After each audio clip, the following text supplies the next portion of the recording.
as we have been seeing God's project since the beginning of creation, since he first uttered his voice for the first time, since he first spoke into being the universe, the galaxies, the whole thing, he spoke and it came into being.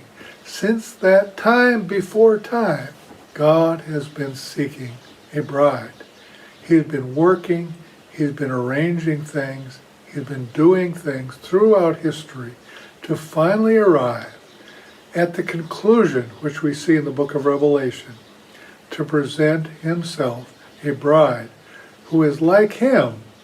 Adam said, she's bone of my bone and flesh of my flesh. God will say, she's life of my life, spirit of my spirit, nature of my nature. She is from me and like me. Just as Eve came out of the side of Adam, the church is coming out of the wounded side of Jesus. His life was poured out. And through that pouring out of his life, the church and the bride is coming into being. God's project is his church, his people, his bride. But many people today are running a parallel operation. Recently, a woman I know asked me what I thought about female pastors.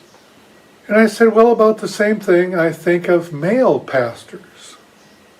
When I see in the Bible, when I find a pattern of a man running the church or running a church, then maybe it'll be okay for a woman to do the same thing.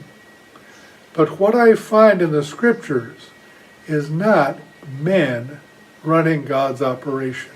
This same woman also said her pastor is putting his wife in as a pastorette, I guess. And when confronted about this, when asked about this, he said, "This is my church." Wow, it's your church? Really? Are you sure? Is that the way it's supposed to be? You have your own church?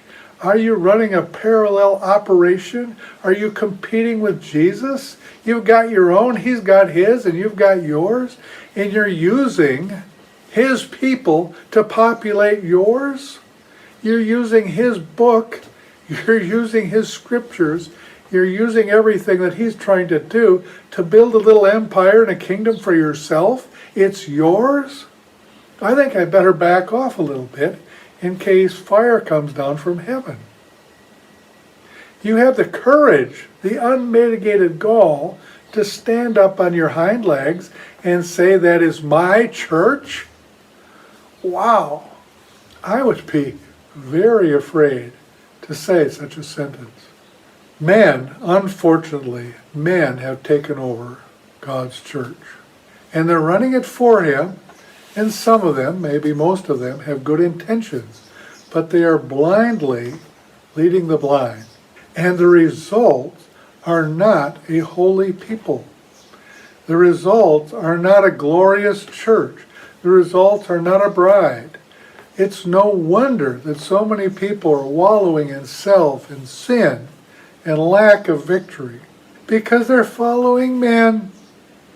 They're under man's leadership. They're under men's tutelage.